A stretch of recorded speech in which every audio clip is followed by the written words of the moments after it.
Hello, and welcome to The Inverted Castle, a podcast about Metroidvania games. I'm a robot who resembles a VCR from the 80s, Thomas Blight, and with me is a smoother, sleeker model, Eric Fox. I guess I'm HD DVD. That's right, bitch, it's back. And we're talking about Mio, Memories in Orbit, a game released in 2026 by Douze Dixièmes. 1210s? Is that right? My French is real rusty. They are a French company, in case that's not obvious. Yeah, 12 tenths, I think. That makes sense. 12 out of 10. Man, yeah, absolute smoke show. I did look them up a little bit. They published one other game that I have not actually ever paid attention to, even though it was apparently announced at the Game Awards. Shady Part of Me? Never heard of that, but then again, I'd have to pay attention to the Game Awards, but That's fair. I don't know. They're out of Paris, but I don't know much about them. Listen, it's the French stocks are up between this and Expedition 33. Nothing but banger after banger. Maybe this one less or more controversially so, perhaps. Yeah? At the very least, this one is probably not going to come back and sweep the Game Awards, which again, I'm only tangentially aware of. Fair. I will say that I have mostly very positive feelings, but they're mixed enough and they don't come out to like a nice average. It's really just, for me, Mio was a game that is very good, but always slightly frustrating.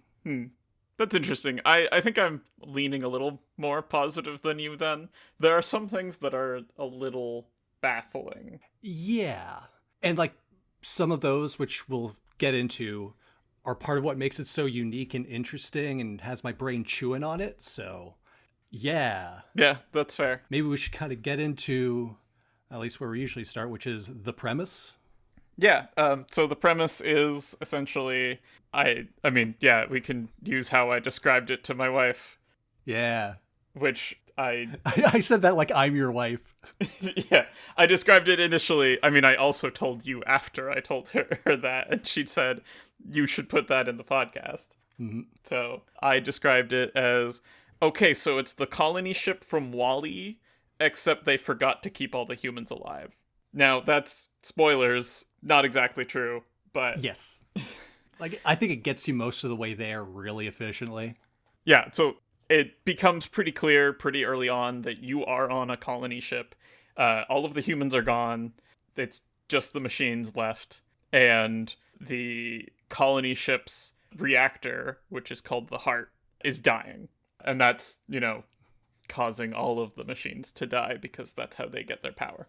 Yes, this falls in line with you're exploring ruined, what was once great. This used to be a very functional, high-tech colony ship, but is now fallen to ruin and slowly decaying. All of its residents, now robots, also slowly dying. Yeah.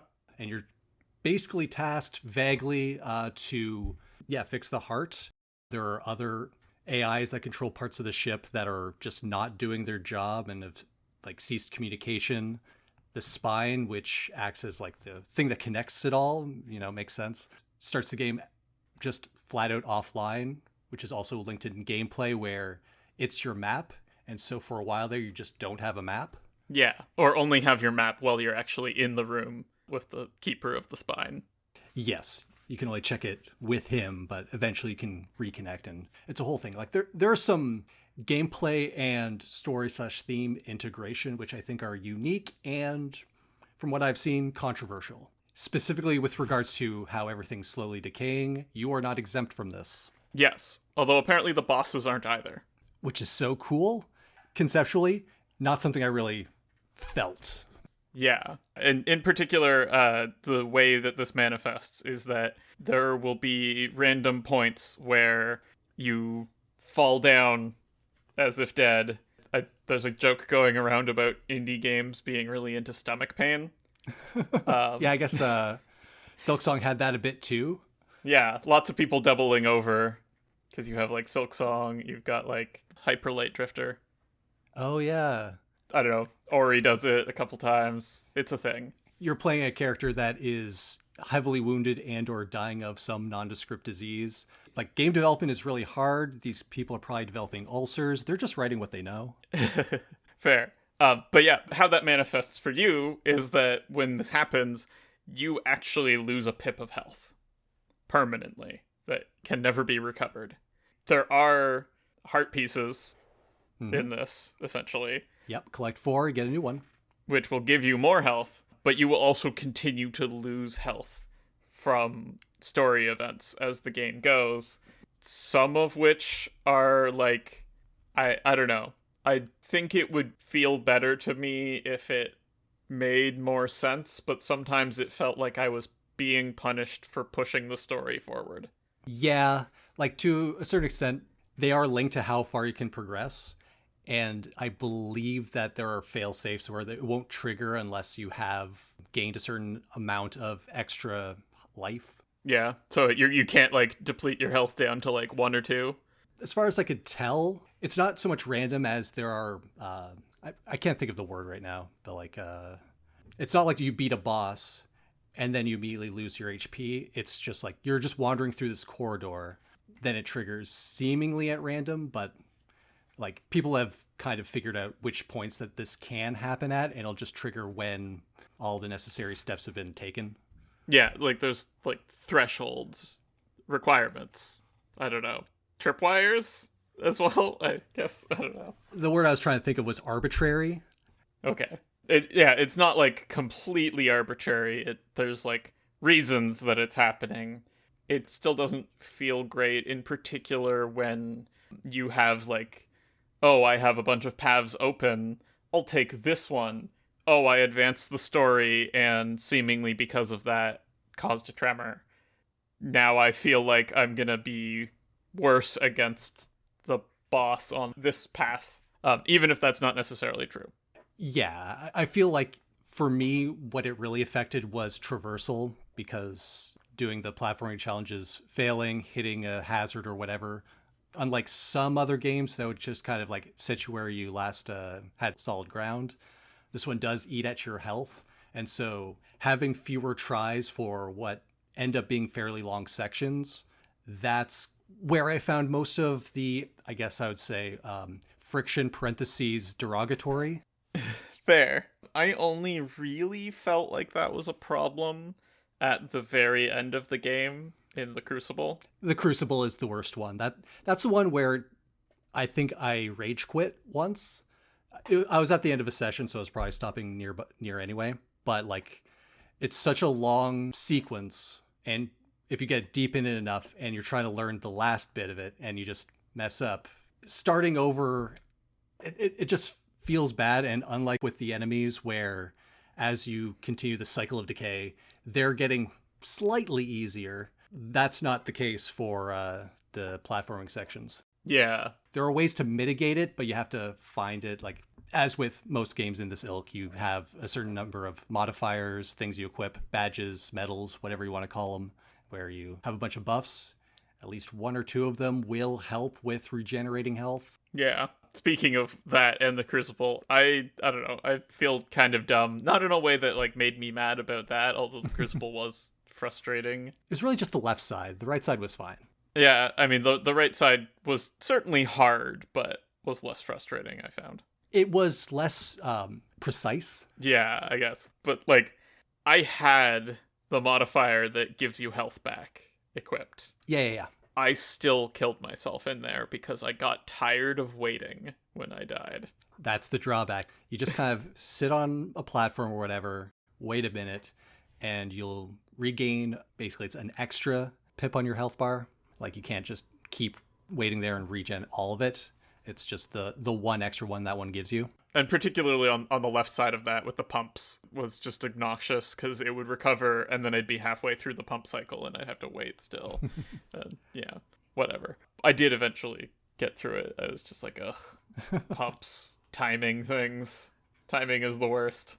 Yeah, again, like when I was saying about precision, like having to go through that long section with the time limit. I'm pretty sure I had more than enough time, but because there was that like pressure to go, and this game is somewhat similar to Ori, and it's sort of like its gravity is a bit floatier. Yeah. You can generally, like in the right section where you're swinging at blades and refreshing double jump, jumping around them, you can kind of like, even if you mess up, save yourself by hitting something again, refreshing your energy. We'll have to actually explain that mechanic because honestly pretty elegant for how it handles your platforming here. But yeah, sometimes, refreshing energy is crucial to that. And when you have a time limit, you don't get that, and so are required to be more precise than I think the system really shines in, if that makes sense. Yeah, I don't know. There were times where I'm like, yes, I definitely did not do that right.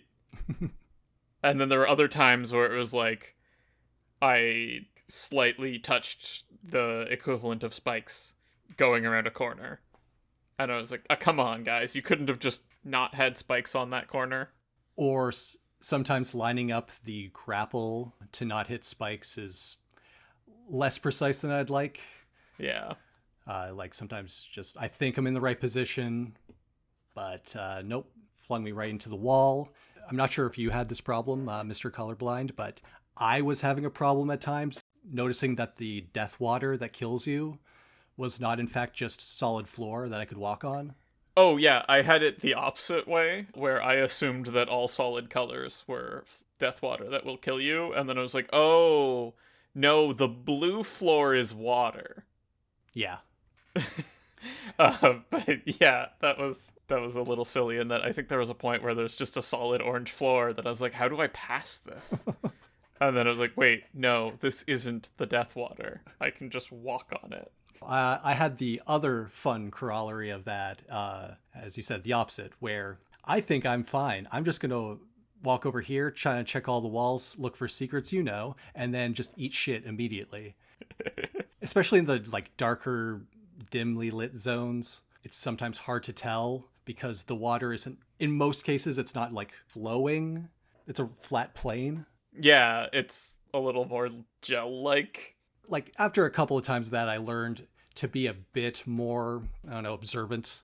But it happened in like 3 or 4 times. And again, given my problem of, I don't have that much health, guys. You just took a piece of health from me. Yeah. Actually, before I forget, I was just reminded of, you know how bad it feels to be like you're deterred from progressing? Because, oh no, I'm going to have less health to deal with the challenges. Mm-hmm.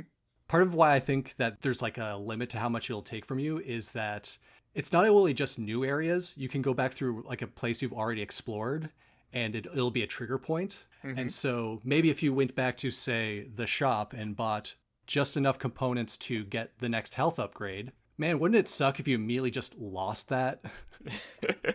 Did that happen to you? It happened to me once. I'm pretty sure that sequence event basically happened. That sucks.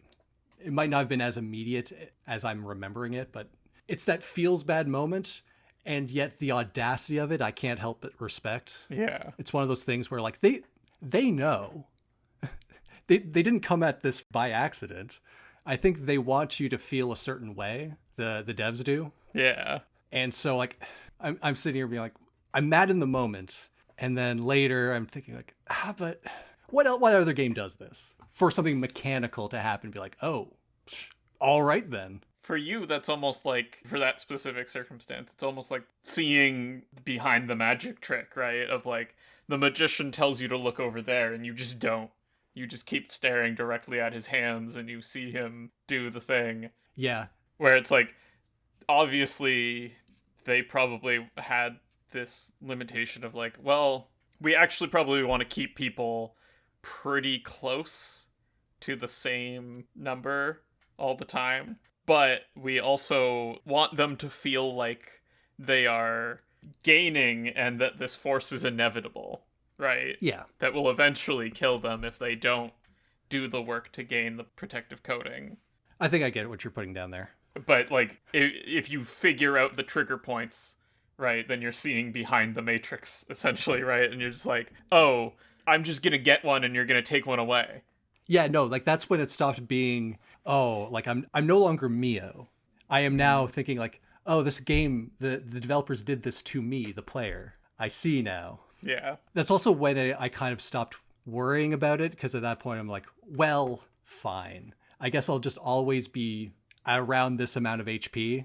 And so if I found something hard or something, I wouldn't immediately go like scrounging for health upgrades or whatever, because I'd know like, it'll all balance out in the end. They'll just take it away from me again. Exactly. And it is a pretty elegant way to maintain like the same level of challenge of like, okay, you know how many hits the player can take in any given zone because it's going to be about the same. Yeah. And if they want to invest more in, say, like those extra bits of health, like the one we were talking about earlier, I guess they'll have that, as well as a whole bunch of other options to go through. Yeah, I had I guess, kind of a funny thing happen with that, which we'll get into the optional boss. Sure. I mean, actually, most bosses are optional as far as I could tell. That's fair. But, like, we'll get into that one particular optional boss. But after I did that, like, I finished the game and then did that one optional boss and triggered a tremor right after it. And it was like, what a kick in the pants. That, like, oh, you beat this hard boss? Guess what? You get to do the final boss with one less health pip. You've earned it. Oh my god, I didn't know that happened. I mean, that's what happened to me. It didn't happen to me. It's funny because I think past that boss is basically only lore. Yeah. Like, in order to get that lore, I had to go through a tremor. You'll render unto Caesar. Yeah. Jeez. And it was literally the last thing I had left to get, except that I'm missing, like, a core and a piece of heart somewhere. Sure, yeah. Whatever. But yeah, we went surprisingly deep on that. I don't know. For me, the illusion kept up. I was just a little annoyed at feeling like if I hadn't done this story thing, that it wouldn't have taken it away from me. And who knows, maybe that's not true. Maybe there's enough points around that I would have hit a different one somewhere else, right? I believe that's the case. There is a limit to how many times a tremor will trigger throughout the whole game. I think by the end, if you get everything, you could have like 4 or 5 max HP. I beat it with, I think, 3. Oh, man. I beat it with 5 and then hit that tremor. And if I had gotten that one last heart piece, I would be at 5. Gotcha. I was also walking in with a bonus one from a modifier, so... Yeah, I guess I'm counting that one. I just constantly had the bonus one equipped from the modifier. Speaking of modifiers, we should probably go into that system, since we've been talking about it so much. Yeah, I guess it's kind of Hollow Knight's charm system. Kind of. It's got a bit more meat to it. A little bit. Like, it has negative modifiers that give you points back. Yeah. And some things that are not expressed as a negative modifier that I kind of feel basically are a negative modifier, like being able to see your own health and whether or not you have energy. Oh, yeah. It's 5 points, which is the smallest possible thing, but I found that the math kept working out such that I was tempted to give up either being able to see the enemy's health or being able to see my own health. Yeah, I often went with the latter, but yeah, I guess, yeah, that's another issue of framing, right? Yeah. Where it's like, I have the option to eliminate this UI element for some change, so a little bit of a usable currency, whereas you could also see it as, why are they taxing me just to see my own health? Yeah. I mean, I always ended up with 15 points left in my build. And there's a 20-point thing that you really want to get. Yeah, it's like, well, I guess I could take self-knowledge off and just have the enemy's health bar. I don't need to see my health until I'm dead. Okay, yeah, and then you get your either it'd be like bonus damage on the third hit of your melee attack, or dodging something puts a debuff on the enemy so that you deal more damage next time you hit them. Certain things that allow for attacks when they're not usually allowed, like when you're grappling an enemy. Yeah, I hear that one's OP. That's the one I used when I beat the that bonus boss we were vaguely alluding to earlier, Vin and Soul. No, I actually stopped using it at some point and went for other things. Fair enough. Apparently I'm wrong, though, and that's really good. I never used it outside of that, so maybe it's busted other than that, but yeah. And then some of the negative things are like you have less max HP to just really push into that. Like I think one that basically puts you in danger mode forever. Oh, yeah. There's one that you can no longer regenerate HP at these throughout the map. There are places where you can spend the money to just refill your HP. Yeah. You can equip a thing that makes those empty forever. Yes. There's also one that lets you heal from those for free, which was just always on. Yeah, when you're exploring, it's a pretty good one. Funnily enough, I never equipped the one that let me get an extra health pip from those. Oh, I did. Especially when I was doing the Crucible, because any extra attempt helped. But an annoying facet of this, at least like usually in these games, you'd have your loadout for when you're just kind of roaming, survival, you're not really fighting much. And then you hit a boss, be like, okay, let's reset everything. Let's see how best to tackle this situation. Yeah. And usually that would involve, well, I don't need to get health from these basins. I'm fighting a boss. He's right there. I'm not going to explore anymore. Except after you beat the boss, it's not like you just go back. At least there's like 2 or 3 that are like this. Instead, you have to then continue on with the spoils, which is a bit of money. Yeah. And you're hurt from the boss. And, oh, good, they gave you a little health font, which is now empty because you spec'd in that direction. I mean, this is just you're being hoisted by your own petard. Yes. They asked you, what are you willing to give up? And you gave it up. Indeed, but instead of me thinking like, I'll take off the things that don't matter in this context, I've now been taught that, well, all contexts matter forever, and so this bit of kit is useless because who knows? I can't guarantee myself that this is actually just a boss fight. I mean, you can either just accept that you're going to lose that money, or get good. It turns out it's lose the money. Or later you can get one that makes it so that you won't lose the money, but you probably wouldn't equip that on a boss because you want to have a strong loadout for the boss. Yeah, I want to be able to efficiently adapt to the situation at hand. And it felt kind of weird to be like, well, actually, you need to always have the most generalized loadout, unless you really know what's coming next. I guess. I don't know. It didn't bother me. It's mostly a minor complaint, and also it doesn't happen all that much. And also, it turns out money doesn't matter all that much. I actually had trouble affording the very most expensive badge. Oh, the 10,000 nacre is what the money is? Yeah, I don't know. I had trouble affording that, and I had to grind for it at the end of the game. Really? Yeah. Maybe it's because early on, I was pretty adamant about banking nacre when I had it like 100 to 200 of it, finding one of those things that condense it into a version of money that won't get lost. That's fair. Like, I mean, I did. I also forgot about that NPC. I hadn't marked him. And so, like, by the time that I was at, like, 5,000 and there was nothing in the store to buy, I was just like, okay, I can just leave the enemies don't drop as much on.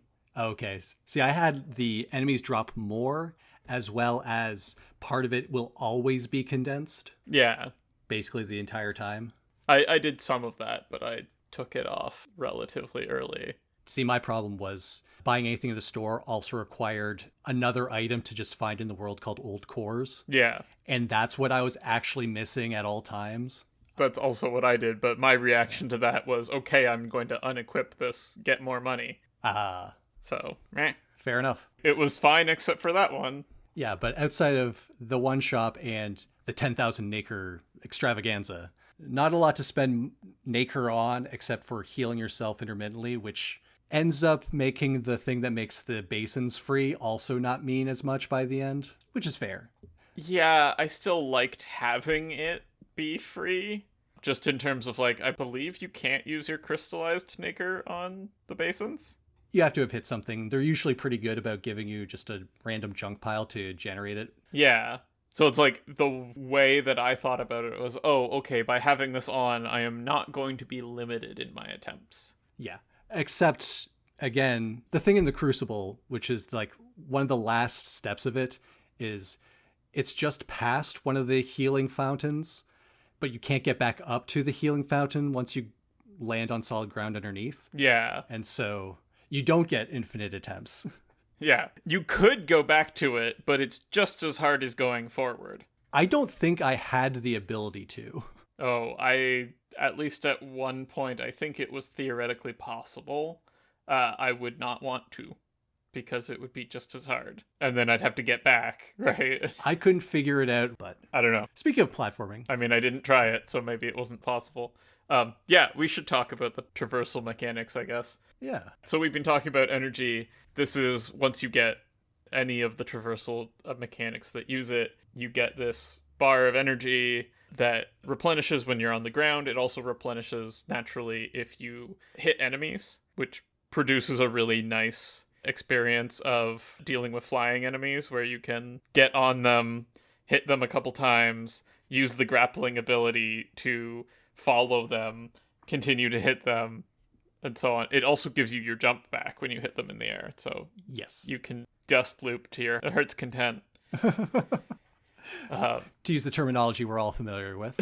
Oh yes, everybody knows what a dust loop is. I'm not even sure that's what a dust loop is. Come to think of it, but It feels right. It's probably not right, but it feels right. yeah. But yeah, that's the thing, is that everything's being refreshed upon hitting it. And so like you start out with the double jump, and also enemies don't deal contact damage by and large.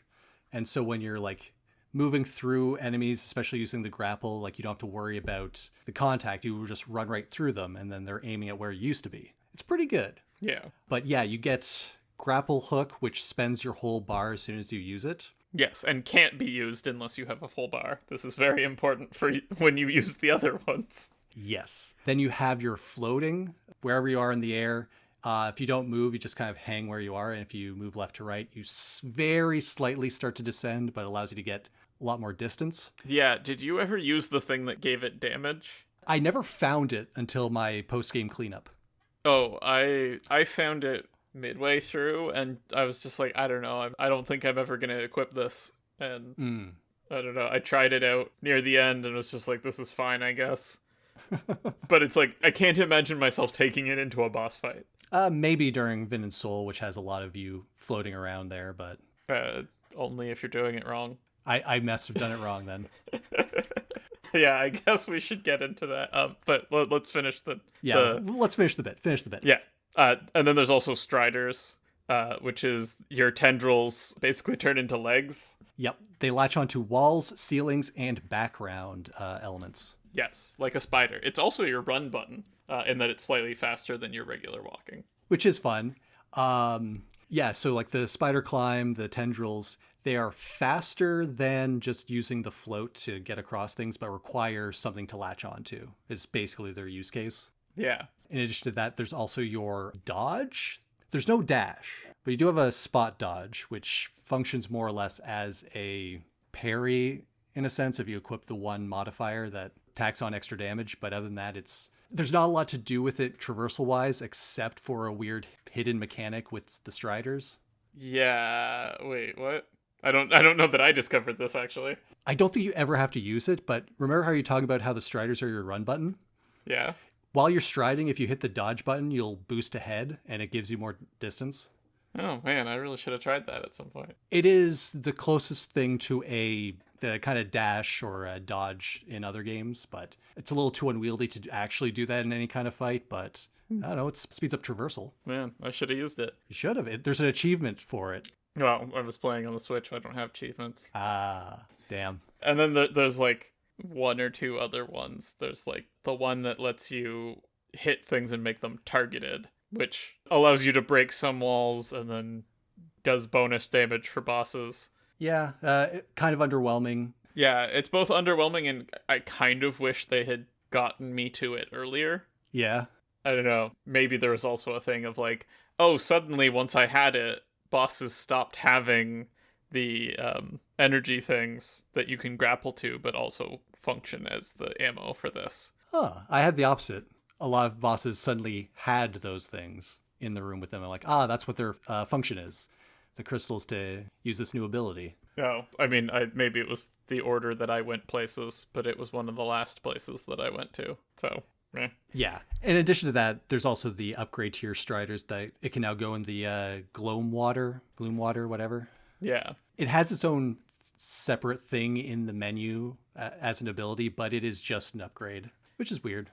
I don't know. It's kind of interesting in that, like, there is actually that one weird area that uses the modification with the parry in order to give you a resource, which you can also do just without that by having the Striders go over Gloomwater ability. But I feel like they really didn't use the parry in Traversal. Generally not. Most of the time, anything you could theoretically dodge, like the projectile's too big, like the timing would be far too dangerous to dodge the projectile outside of, I think, this one snow area. Yeah, I guess in that snow stuff there was. But it's like one area, and that's it. It's mostly a combat thing. I mean, I kind of, maybe because I didn't try this whole Striders and dodge thing, I felt like the Striders was very much a non-combat thing, aside from like the one boss, which just has a lattice behind it. Yeah, usually it's pretty telegraphed when you want to be able to use it, but most bosses are dodge, position, do your combos, and try not to get hit. You don't have many hits. Yeah, I guess what I'm saying is I would like those two abilities to have been a little more applicable to both. I like it when a thing is not just a key or not just a combat ability. Yeah, and those things are the two opposite ends of that spectrum. Yeah. It is what it is, because I think the core three of grapple, float, and skitter, along with your double jump you start with, is a very solid core, because they all consume the same single resource. Yeah. Balancing out, like, okay, so when you start floating, your energy drains whether you're floating or not, so you may as well commit. And then, like, swapping between that and spider climb as the situation requires, pretty cool. Refresh, and then you have to commit to a grapple, because if you start a float, can't grapple anymore. And if you can, like, just hover, double jump, just kind of hang around the thing that you just hit to refresh, as long as there's not like lava coming at you, you have some time. There's enough floaty and precision, like you don't have to be exactly spot on to like kind of set up for what you're doing next most of the time. And frequently there were spots where you could use either Striders or Sail. There's definitely some spots where they were like, you must use this one specifically. But like there was a fair amount of diversity of feeling like I wasn't actually that boxed in on some of the traversal puzzles. Yeah, that's what I'm saying. Like, the looseness is probably where this game shines the most, is where you can kind of just intuit what makes the most sense to you. And even if it's a little bit messy, most of it's felt that way. It's not meant to be the amazingly precise game that, like, I don't know, a Hollow Knight Path of Pain might be. Yeah. And I guess even also against the bosses, something that I felt later on once I had both methods, right? The hairpin grapple and the dodge. Was you can do either for many moves. Yeah. It's up to you to figure out which one you find best. And like, probably particular bosses, one will be better than the other, but you can find ways to mix them both in, right? And the dodge doesn't interact with your energy, so... Yeah, dodge is free, except, you know, it has its own internal cooldown. You can't just spam it. Yeah. Also, piggybacking off of that, you can spec out in like, okay, dodges give you more things if you want to have those modifiers, or if you want the hairpins to have either you get bonus damage after it, you can do the little slice through during it. These are all expensive enough that you can't really grab all of them, as well as whatever other little bonuses you want. But, you know, whatever makes the most sense in the situation, whatever you like best, have at it. I liked that, although I guess the particular order that I got things in made me feel early on like the only build I could really do was hairpin. And then later on, actually it was kind of weird in that I like drifted between, like early on I was like, hairpin is everything.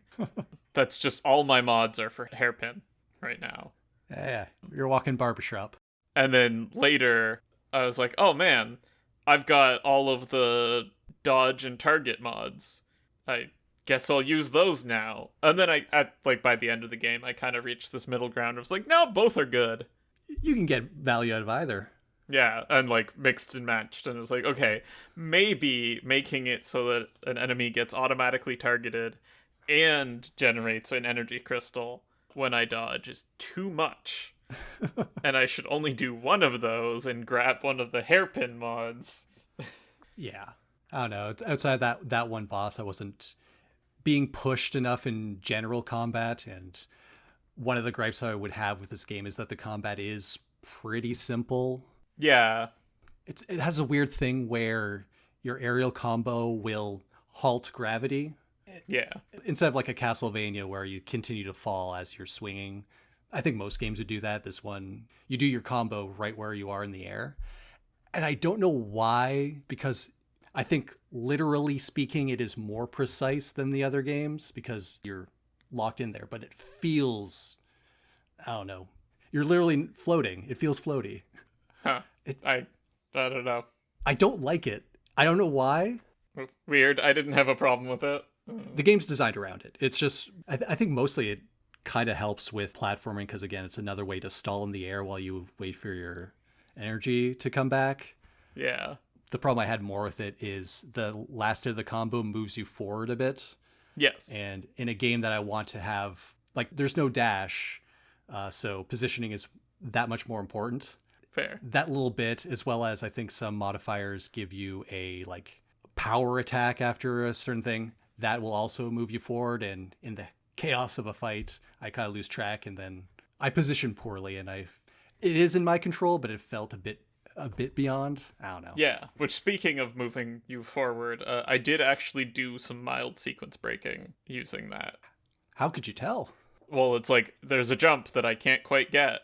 Hell, what if I jump, do my triple combo, double jump, do my triple combo, and then like, oh, I can actually just barely make that. Interesting. Was it something significant, or was it just like a goodie that you got a little bit earlier? I can't even remember what the most significant thing that I got with that was, but it's like there was stuff over in the garden area of, I can't even remember if there was something there or if it was just dialogue with two characters where like you were definitely supposed to have the sail, and I just did that instead.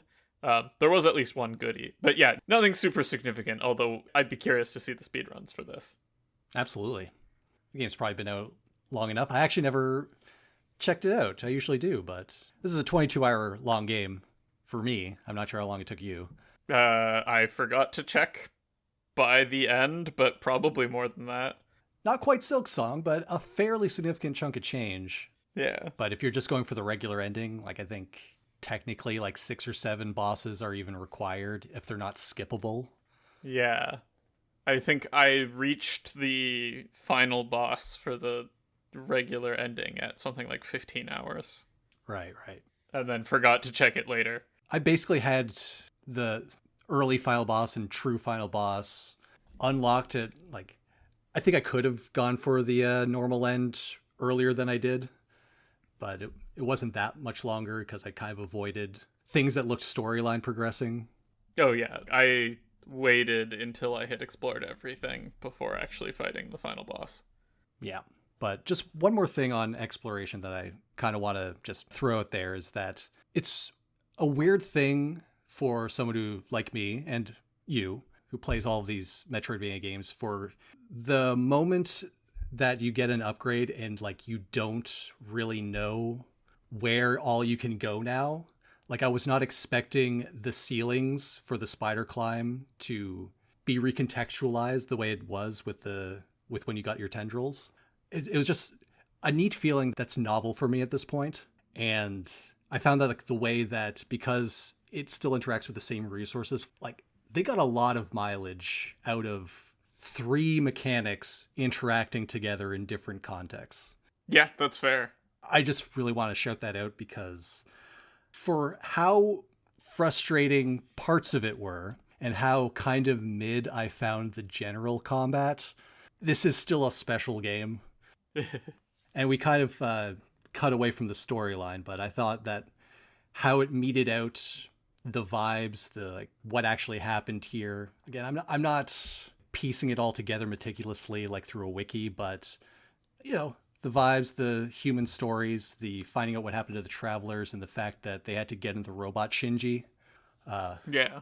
Like, it's one of the revelations, I guess, is that the stuff that makes up the robots is the same stuff as the travelers. Yeah. Kind of. I mean, we should get into spoiler territory, I guess. Yeah.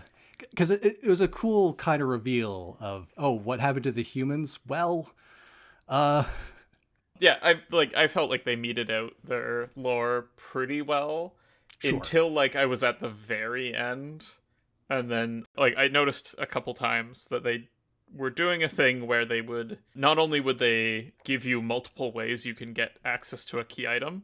Mm, In particular, I noticed that with the bell tower access card. okay. There's two of them. There's actually two ways into at least one of them, right? So there's plenty of opportunities for you to get that. They were also kind of doing that with the lore, and so that kind of meant that the later lore entries I got were actually kind of duplicates. Oh, okay. Like they're kind of covering similar, Yeah.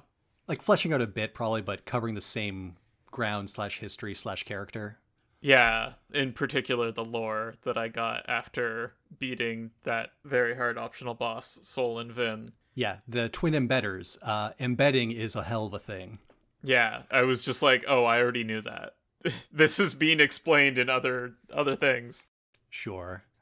I don't recall exactly, but I think it was more for me the method by which it was presented. I think it had like all the entries. Every time you get a new ability, the tutorial zone has this unique aesthetic to it with basically a lore entry slash like something communicating with you in the background. It was all very poetic. It's all very somber. This is a very French game. Visually, I think it is. While I think the environments are more or less what you'd expect, the way they're presented in this washed out watercolor way is unique, except for when I forget that the water is lava. Yeah, and like there are some very pretty scenes in this, in particular in the garden areas, where like you're just like, wow, flowers. Actual like life where everything else is the sterile, maybe it's frozen water, it's a space station, but here's where plants are growing. It is bad that the plants are growing. Yes. They ain't supposed to be like this. Another thing, the only thing that speaks in this game are the various AIs that control the different parts of the vessel, the eye, the heart, all of those. And part of what you're doing is taking their voices. Like your first encounter with one, suddenly there's something speaking to you, like really distinguishes them from the rest of the robots who you just kind of communicate, it's a text box, but you're literally taking their voices as part of your way to revive the heart. I wish they had maybe a little more dialogue. Sure. I don't know. I wish they were all like the hand, where there was like midway through the zone, she talks to you, and you're not done yet. Yeah, but I feel like the hand would be less special if all of them did it. That's fair, but I don't know. I just felt like, oh, I don't know this person, and now, spoilers, I've murdered them, apparently, for their soul, or whatever a voice actually is. Yeah, they used to be human. Yeah, I guess we should get into this in general. Mm-hmm. Yeah, it turns out that these big bathysphere-esque machines, the pearls, they just have a person inside them who's connected through this weird gloom water gossamer stuff. They're no longer human. They become embedded in the machine that is the vessel, and they're tasked with like part of it. And the idea is that, eventually they'll be replaced because the psyche can't survive that long, kind of thing. Unfortunately, it's been too long since humans have been around, so they're all kind of going through it. Yeah. Basically getting all of them together and going to the heart as a support to sustain the vessel for longer than otherwise would. Normal ending is basically just doing that, letting the robots live out what amounts to the rest of their days or as long as they can. True end is finding out the secret of the spine, where they determine that we have found the place, the new homeworld for the humans, but to get there would destroy all of the robots. And he's just like, well, I used to be human, but now I'm taking care of all the robots, would not give them up, and kind of deleted the coordinates of this new home. I think I'm getting this right. Yeah. I'm eliding a lot of stuff. I'm more here for the vibes than the literal course of events, but it's basically just like making the decision to even though the humans are no longer here, all the gloom water that's still in the egg that's cracked, there's still enough there. You can still be successful. It just, the robots are dying anyway, and let's make that mean something kind of thing. Yeah, I'm trying to remember how this actually works, because I think, I guess maybe he still got it erased, but specifically, it turns out Mio, the main character, was part of the plot in order to protect it. Yes, before it got erased. So Mio made a copy, brought it into the library, and stored it along with the last living human, seemingly. And then, like, as part of this thing, the humans wanted to go use the library because this is what they traveled for in the first place, right? Yep. The spine essentially developed a virus, which is interesting in that this is the guy who is advocating for the machines, who immediately sort of is like, well, I'm going to turn machines into my unthinking puppets and attack the library. Oops. In order to destroy the coordinates for good. In the process, kills all of the other humans. Oops. Didn't think about how the ship would be sustained without the humans that get embedded. There's also this other thing, which I don't quite understand how it fits in, where they tried to embed the replacement for him, and it didn't go right. Yeah, I think that's correct. That his replacement was going to be, I've forgotten her name already. Lara, maybe? I don't know. Yeah, Lara or so, whatever. Yeah. It doesn't really matter. It was like another, like... Yeah, so like, the timelines of these two events don't quite make sense to me. I assume that this not going well, embedding, was before the incident. I think that makes the most sense to me. Yeah. Thus, Noden, the spine, kind of becomes more unhinged by staying too long as part of the Pearl. Yeah. But through a single playthrough and not having reread all of the lore that came with it, I think this is the best we can do there. Yeah. I did notice a small detail of it tells you how many there have been in that position and how old they are. Oh, yeah. In the main hub. The spine has had the most versions. Like being connected to everything, maybe they need to replace them more, or maybe this whole like becoming more machine and vouching for them over the traveler's goals is a common problem. I took it as, oh, the spine is a harder job that burns them out sooner. And that's why we've cycled through so many spines where like the 21st spine went wrong. Yeah. As opposed to, I think the breath is the one that has the least. Huh. Which kind of makes sense because it sounds like they're like, I guess it's a little unclear to me is like, is the statements that are sometimes being made about them particular to that person, or is that the role, right? Like every breath is apathetic because that's what you need to be. Oh my God. Proper for the role of the breath. Every breath is apathetic. You're spitting bars, dude. I don't know. Yeah, I don't think there is a distinct answer, at least in the text. Yeah. But again, like this is a thing with enough for your brain to chew on. The big thing that I was left not understanding is every one of the current pearls had a bedroom around the spine room. Yep, you'll get bits of lore there. I can't remember if it's in a bedroom or elsewhere, but in the background there'll be a little drawing that kind of looks like a map. It'll show you where a goodie is. Yeah. My understanding of the embedding process was that they were taking people who were important in the Travelers, right? Like exemplars or something like that. But them all having bedrooms around the spine also kind of made me go like, wait, are they like raised for this? Purposefully raising this kid for this purpose? I don't know, like Asma and Kalel, I think was the name, are twins. And it's like, oh, they had a room together. Like the implication of that map and the spot, right, is like they had their symbols already. Yeah. I like that interpretation. What does that mean?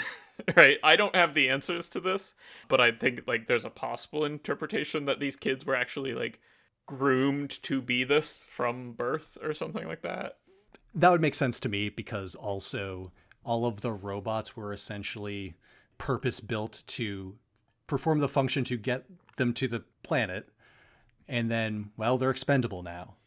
So the kind of instrumentality of life for the travelers writ large, like I don't think we get a lot of their society outside of the vessel either.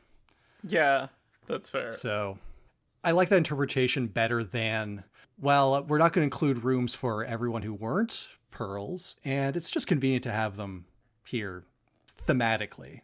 Yeah, we're so far removed from when the travelers were last alive on the ship.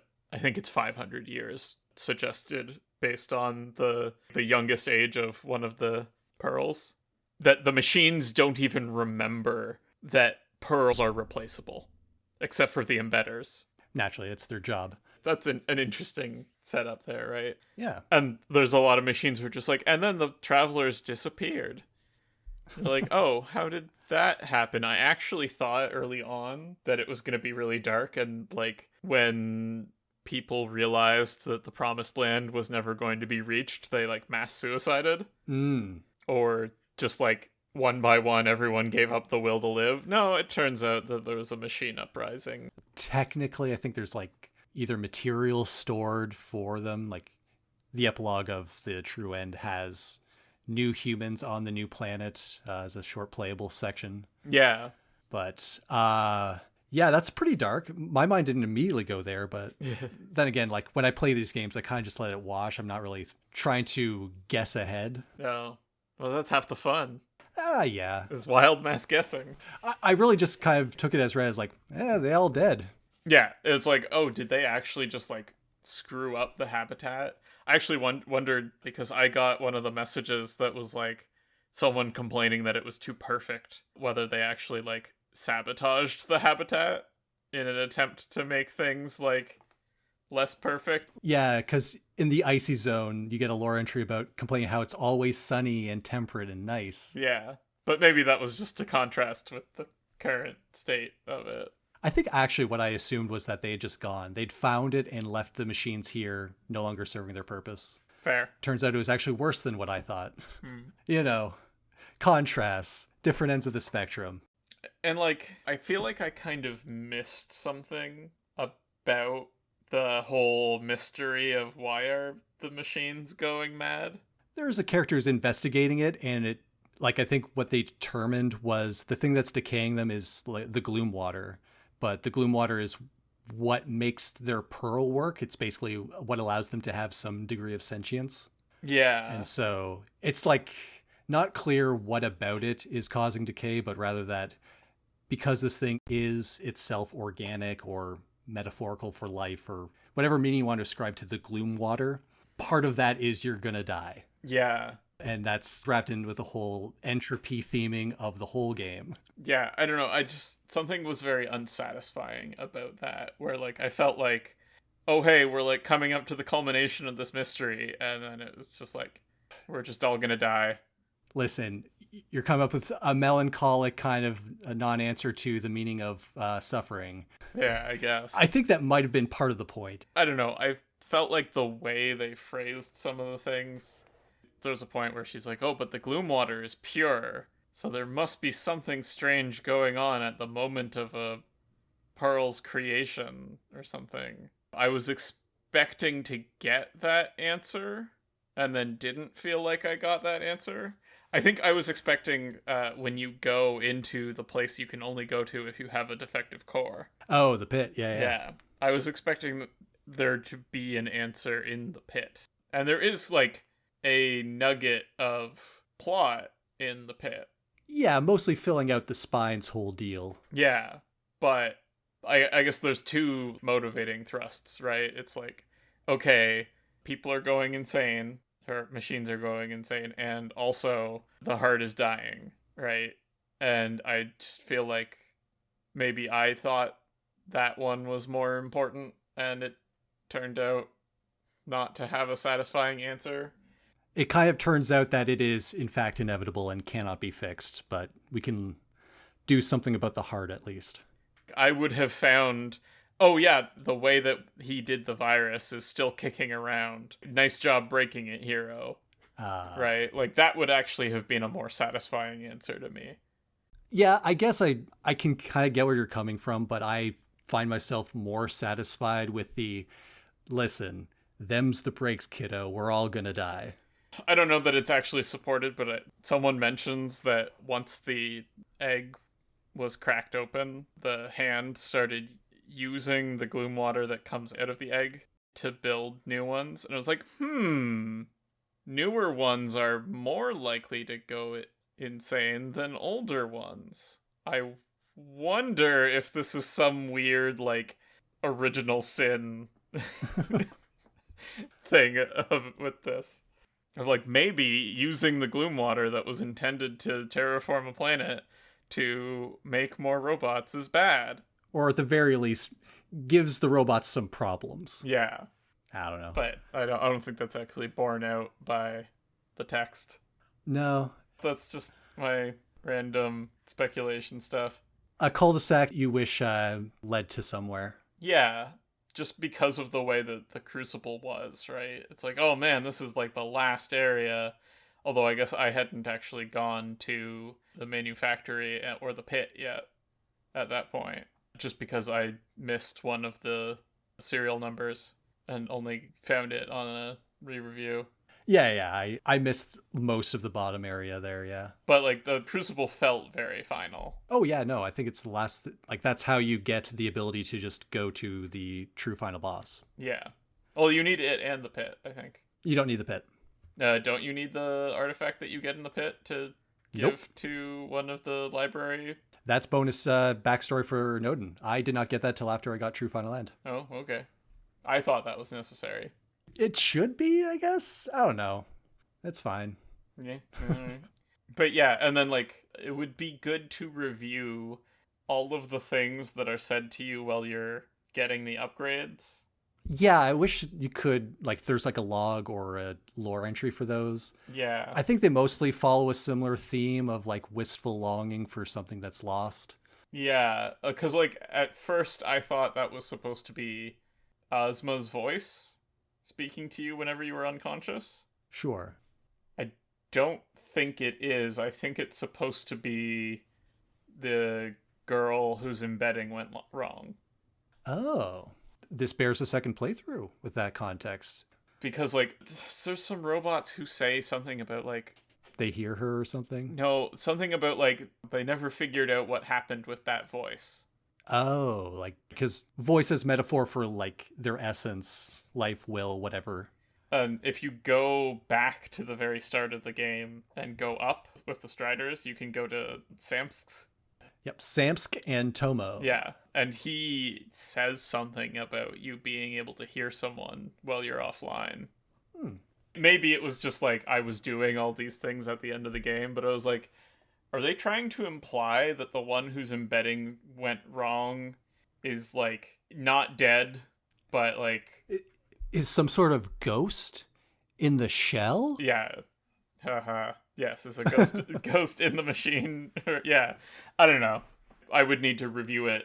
Yeah, listen, I'm an idiot and I don't have any recall. I don't commit things to memory very well. So I kind of just vibe my way through things and remember broad strokes. But what you're saying kind of makes sense, especially since she was supposed to be the spine and thus would be, if things went wrong, would, like, disperse out to the network, if that makes sense. Yeah, I guess so.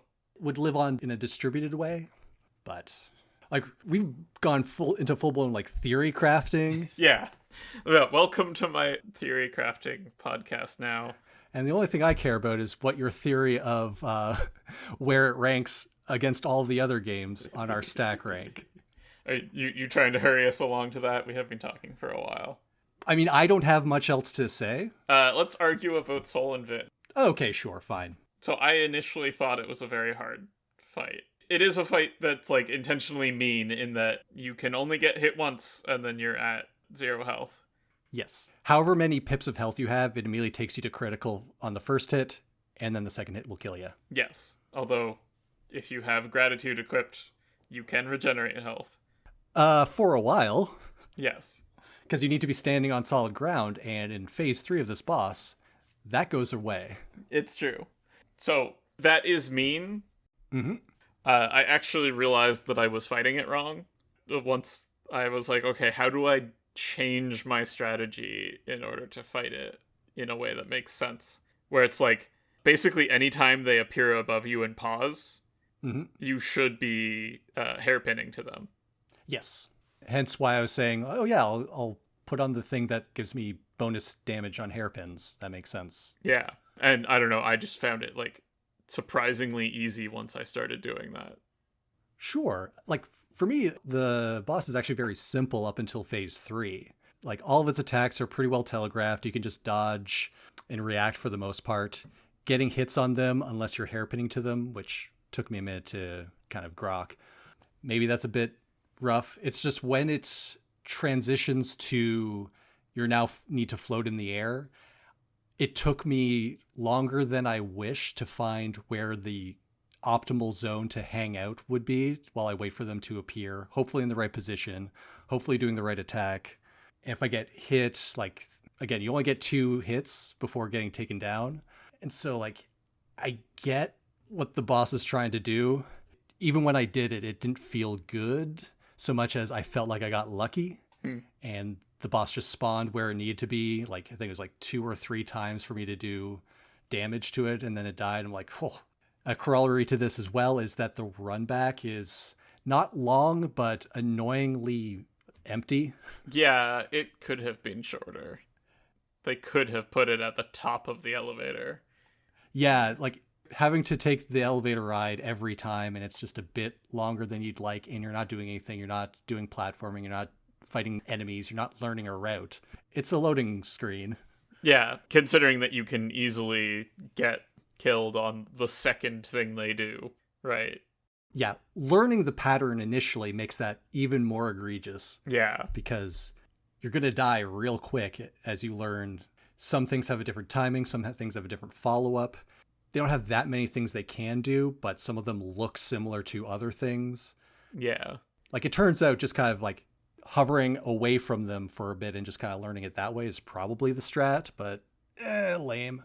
I mean, I approached them initially as like, oh, this must be a very dodge-based enemy. Me too. And I was like, oh no, I'm wrong. This is hairpin all the way. Yeah. Always be hairpinning.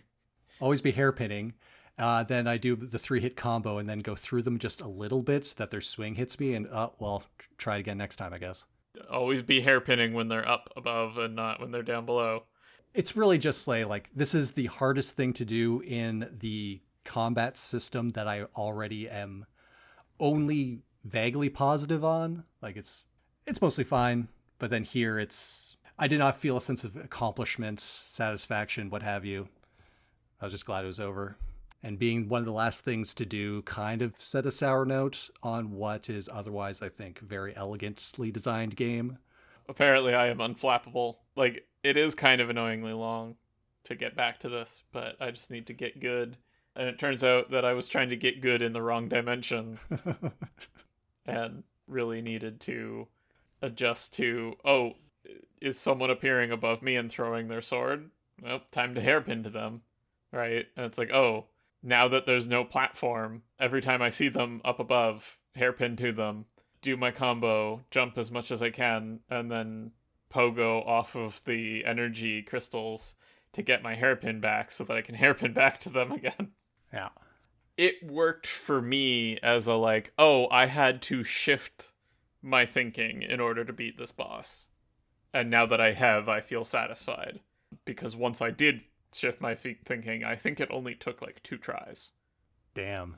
But like that was like try number 40 and 41 or something like that at least. Interesting. You definitely fought it more than me then. I mean, I didn't count, but like... Sure. I feel like I end up putting a lot of reps in against bosses in general. Yeah, maybe I just haven't learned how to study yet. I'm just like, whatever. I will get to this eventually. I just need to learn the moves. Yeah, I wonder. I assume, again, I've not sat over your shoulder and like really judged how long things take versus for you versus me. Obviously, we've compared notes before.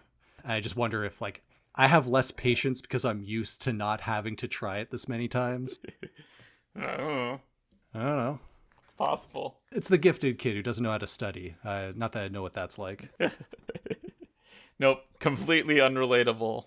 I Yeah. always studied great for all of my exams. Right. All of them. But I will absolutely say that I don't think there is a design flaw with the boss. I think it is mostly a personal gripe I have with how I like to approach things, slash it's a personal preference to how the combat is designed in general. I don't know. I feel overall that I had a pretty good time with it. I think my biggest gripe with the combat, and particularly with Ati, the Keeper of the Heart, which is the normal path boss. Yeah. Your particle effects get a little in the way of seeing her particle effects, which I guess is a like, maybe stop attacking, dumbass, so you can see what she's doing. Yeah. Like, I think that one and the true final boss were both very difficult, but in a way that, I don't know, maybe it's because it doesn't immediately eliminate all of your health, that because I can learn more on any given run, it felt better. I think the run backs were also better. That's fair. But they were also like very challenging, but more rewarding. Also, the thing you get afterwards, which is the credits, the end of the game, you know, just one random super boss you really don't need to fight. Yeah. That one is probably the worst one. I think the best one was the Dr. Halen puppet fight. So much personality. Yeah? Yeah, the one, the hand that's just manipulating the puppet, and in the third phase, all of its attacks damage it because it's just like really getting frustrated and slamming it at you. Yeah, I guess so. I was like, I don't think mechanically it was all that interesting because none of the fights were, in my opinion, but oh boy, a lot of personality. I had a smile on my face that whole time, even as I had to attempt it time after time. I went into that one and then was like, I don't really feel like doing this right now, and went and did like, I think almost the entire rest of the game, and then came back and did it. That's so weird. What are you doing? Who are you? Oh. You don't make any sense to me. I mean, like, it was fine. I just, apparently I wasn't feeling the personality. But you're gonna do it eventually. What are you... I feel like at this point I shouldn't be surprised at your antics, and yet here we are. I mean, like, I knew that after that fight, there wasn't going to be a traversal ability, right? Because, like, after that fight, I'm just gonna get the voice. Sure, but... So... I don't know. It's weird. It doesn't really make that much sense. Yeah, no, I was immediately in love with it. To look at the boss and be like, meh, I don't understand you, and now I'm going to need you to justify your choice. As I, once again, laboriously try to transition into our stack rank. No transitions. Only talk. No, I'm done. I think I've said my piece. Fucking Columbo over here, one more thinging me. Yeah, I liked this a lot. For me, it had that mysterious, like, just one more room thing that ends up keeping me up and not being very healthy. There's so much, like, probably didn't describe this too much, but it is a very broad, like, the amount of roaming that you have access to at any given time. And again, as I was talking about how getting certain things that recontextualize the map that I was not sure where I could go. So it's just vast, I will say, which is very nice to see. Yeah, and I really liked speculating on what was going on as I was trying to go through it. I have a lot of fun doing that, but so I'm tempted to put it somewhere in the top 10. That's the question of what goes below it. So I'm probably comfortable saying that it's better than Haiku. Okay. Haiku is fun, although I feel like maybe I overmarked it. Maybe. I think this one definitely has like a lot of unique elements to it, so I absolutely understand. But do I want to put it above Silk Song? And if I do I want to put it above Nine Souls? Yeah. Okay, I know you didn't like those games as much as I did. I mean, they're good. I think this is good too. Maybe this is recency bias. I don't know. Do you want to live dangerously? Silk Song, I think I felt more frustrated by Mmm. than this, where like I don't know. I don't like the red tools system. Maybe I took the wrong approach to it, and I would like it more if I was just like, all right, I'm just gonna spend all of this and use my rosaries to buy shards. I don't know. I feel like even at base level pin swinging, Silk Song is a better experience than Mio for that approach, but it's holistic, right? It's everything. Yeah, I don't know. Why not? I'll put it under Silk Song, but Okay. what about you? So, like, this game reminds me both of Nine Souls as being a like space vessel wayfarer thing, as well as Unsighted, with the whole like these robots are going to die from entropy. I think this game doesn't deliver that particular mechanic as well as Unsighted, but I think that's mostly due to me not having a problem in Unsighted because I just did well enough, whereas in this game I had more problems. So like it definitely goes below those two.